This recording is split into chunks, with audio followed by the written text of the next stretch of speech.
Welcome to this edition of the Congressional Corner. The host here is Mr. Frank Islam. Mr. Islam is the CEO of FI Investment Group, located in Tysons Corner, Virginia. His chief guest today is Mr. Bharat Bhargava. Mr. Bhargava is a true friend to the South Asian community. He is also no stranger to GTV, as he is seen on Salam India on a popular segment called In Dialogue. Back to Mr. Islam and Mr. Bhargava. This is Frank Islam, Chairman and CEO of FI Investment Group and your host of Washington Current Review, where we interview leading voices from business and politics that impact you, the viewer. Today, our guest is Bharat Bhargava, and he's going to tell you all about bank world. So if you haven't heard anything about bank world, he's going to tell you all about it. Welcome to the show. Thank you very much. You're most welcome. Tell me a little bit about your work, your company, and your background about the bank world. Is that a bank world is the reverse of the World Bank? No. And so tell us a little bit about that. Right. Yeah, I do get asked that question once every year at least. But yeah, it is in the field of banking, so it's about the world of banking. And we are in the field of economic development. And we work internationally primarily. And it's primarily about poverty reduction. But we have decided a long time ago that poverty reduction kind of sets the bar a little low. So we have been saying we're striving for prosperity around the globe. And the reason we do that is because while it is the objective, poverty reduction is an important part of it, but we don't work directly. We work through banks and governments of different countries. So to inspire them, it's far more inspiring when they're involved in creating wealth and prosperity and well-being of their... It creates a common cause. It's cause, and it's an inspiring cause, so we do that. But it's all about economic development, and I do want you to know that we're not an NGO. It is a management consulting company, so we do it commercially, but that is our main mission, main activity. So you mentioned about economic development, sir. So what exactly does your company do towards the economic development? Okay, sure. And the poverty you talk about, which is all over the world, which includes the Americas, the South Americas, the Asia, as well as Africa. So you can touch upon that later on. Sure. Now, in terms of what exactly, at a granular level, the number one thing that we get involved in promoting entrepreneurship, either directly or by creating enabling environment that would foster, that would facilitate and allow enterprises, small businesses to grow. Now, we do that through government policies and laws, but most importantly through the banking system, financial sector development. And in that case, for example, one of the biggest things that is needed in most countries, as you know, SMEs, small businesses, are the engines of economy. That drives our economy. That drives our economy. In fact, in many countries, 80 to 90% of GDP is produced by small businesses. They are more agile, they are more innovative. And so promoting them is the most important thing. And the flip side is that they are the ones who usually are not able to get financing. So we prepare banks to be able to successfully lend to small, medium-sized businesses. That is a number one concern. Of course, we're involved with a number of aspects, but this is one big aspect. The small business as well as the entrepreneurs, that's what your main focus is, and providing the access to the capital. Access to capital, access to finance. Okay, so give us some examples of your work. All right, so let me just say this. You mentioned America, and there is some work in America too, but primarily our work is in emerging economies. And emerging economies, one of the things is many of them are ex-communist countries. Emerging markets? Emerging markets. Yeah, emerging markets is a term used for what is called transition economies, such as those that came from communism, and those that are considered developing. So a combination of those is called emerging. That's a broad term. But what happened, just for background, the key point is that during communism, the banks as well as manufacturing facilities were all owned by the government. So production and employment was the only concern of the government. So if a manufacturing facility required loan, they would just tell the banks to make the loan. So when 70 years you are taking orders or making loans, you can imagine the banking culture was non-existent. Right. They don't know how to make judgment about banks. And Frank's up, the number one job of a banker is being able to lend, not to, on credit cards or so forth, business lending. Most people don't think of it that way, but 90% of revenue or profits come from, and the impact of banking is in lending to businesses. And that's the capability that did not exist. Even some of the socialist countries do not have that capability. So our big focus has been training in them. I'll tell you how important this is. In the US, when I was in banking, I would tell my lenders, if you made a loan, a year later it's going bad, but at the time you did everything right, that's fine. You're supposed to take risk. But if we find a loan that's paying well, but somehow we checked your files and they were done sloppy, I'll take your lending authority away. So lending skills is the number one requirement for banks, and our people train in those areas. That's one example. The other example is macroeconomic. While we were crisis was going on, we were working closely with governors of central banks to avert the impact of that in their countries.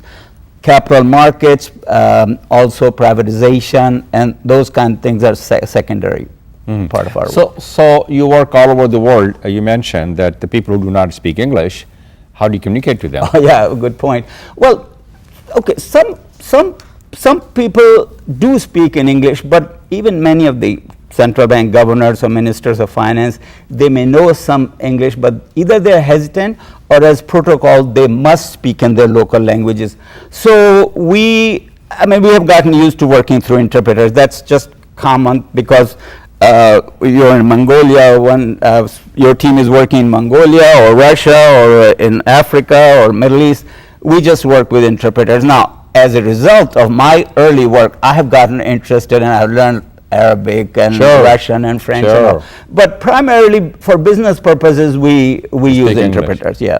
You use them to sort of translate the language for you. We always have interpreter as our staff constantly, no matter where our people go.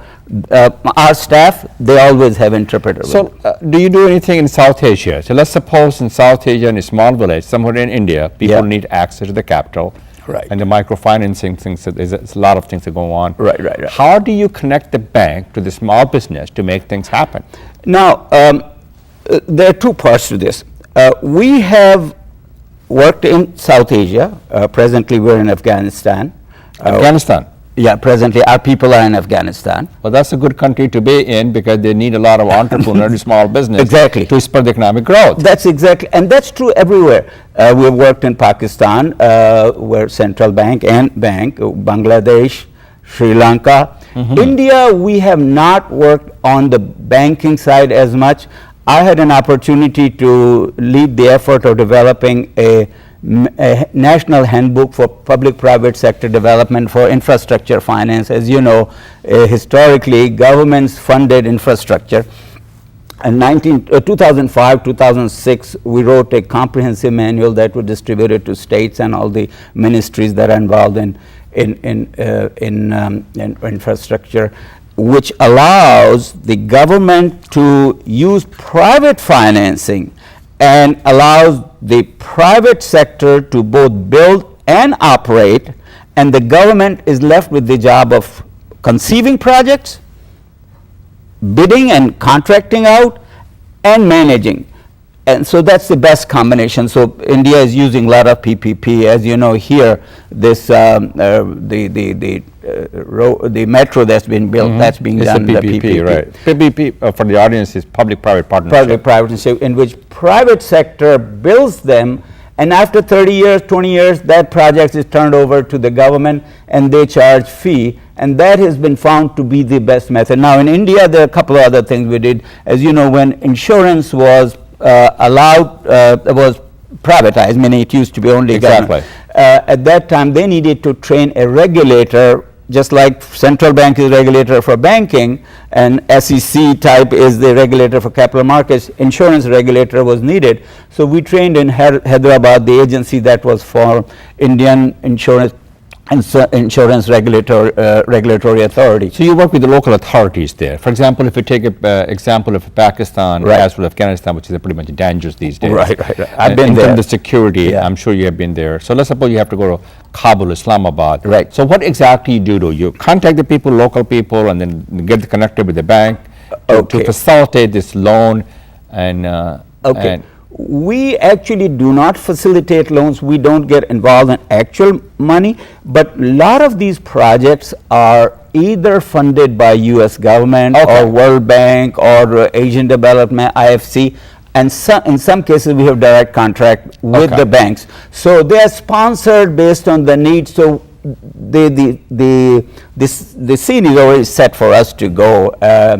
So in Central Bank of Pakistan, that was done through an organization, and we advised, and again, Habib Bank. which is in Pakistan, Habib Bank. Yeah, Habib Bank, yeah. We were with them for, our people were with them. I went, but our people were there for quite a while working with them. Okay, so that's how you work with. That's how we work. But we do have direct contract also, but a lot of them are, as you know, U.S., no matter what people say, U.S., and there are always geopolitical as well as economic reasons, but there is a lot of money spent on development of countries, and we are on the economic development track. There are other things done, democracy and health and all that, but our work is on economic development. You do anything in the U.S. also? In the U.S., Mr. Islam, we have done a little bit work. For example, the U.S. Treasury, we have done 3 contracts with them. They said they collect $2 trillion, and so they wanted to improve their banking relationships, how their monies are managed by banks. So we advise them on how to refine their relationships, because you can see even the slightest difference in cash collected or fees changes, it's a huge amount for the government. So we had 3 contracts with them. We also, on behalf of OCC, we examine national banks. You're talking about the Office of Comptroller of Currency. Exactly. Office of Comptroller of Currency, most people only know Federal Reserve and FDIC, but the national banks are examined, overseen by OCC. And OCC oversees these banks, but our company has former examiners that also examine banks on behalf of OCC. So, Bharat, share with our viewer the human interest values as far as the bank board is concerned, as far as your effort and help is concerned. Yeah, well, I know technical stuff gets a little too heavy, but human interest-wise, since your audience is from South Asia, I'll tell you 2 things. One is that in Russia, when I first went in '93, my taxi driver recognized that I had originally come from India, and he said, you know, in Russia, all our women watch Indian films and cry 2-3 times a week. I was in Karachi, and I had a meeting with Dr. Shamshad Akhtar, who was the governor of Central Bank at one time. I had some time in the afternoon, so I went to Mazar-e-Qaeda, Yeah. and after seeing it, didn't take very long. So I was walking back, and there were about 10, 15 young 12, 13-year-old children, girls and boys, sitting on the lawns doing antakshari. Doing what? Meaning songs. Oh, okay. Yeah. And so as I passed, one of them waved at me, and I waved back, and I stopped there. And so after a couple of songs, they got stuck, and I believe it was N that they had to sing. So I said, how about this? And they cheered and said, yeah. And so they started singing that. And then when that was over, the other side said, Uncle, hamare liye bhi bataiye. So anyway, to me, So it was a good experience. yeah, to me, every country, the human side has been so wonderful. As tourists, I would learn a little bit, but working with them, advising, employing them, and working with them in their interest, it gives me opportunity to get to really know them And to engage them. and to engage them. Yeah, that's the best way. Is there anything else you want to share with our viewer? Well, I would say that every country practically I've gone to, there is great fascination for the United States. And America, an American dream. American dream. And I was in Lebanon and I asked for a taxi. They said, for where? I said, for U.S. Embassy. I said, sir, you're going to embassy. Can you get me a visa? So the people still want to come to our country. You know, in every country, I won't say everybody in every country, but every country, I can tell you story after story, fascination and wanting to come to America. It's just, it's just such a dream country. This country still provides the gate of opportunity for all people. From every end of the earth, people can come and make and realize and achieve their dreams. Exactly. That's what you believe in it. I do believe in it. And that's why I share with you views. This is a great country. I take a lot of pride in this country. I made it in America. I want to give back to America, give back to our country, our community. I would hope you share with my values and qualities. Oh, absolutely, absolutely. I totally believe in what you're saying. Thank you very much for coming. My pleasure, Mr. Islam. Such a pleasure to be with you. This is Frank Islam, wishing you a great week. Thank you very much for watching.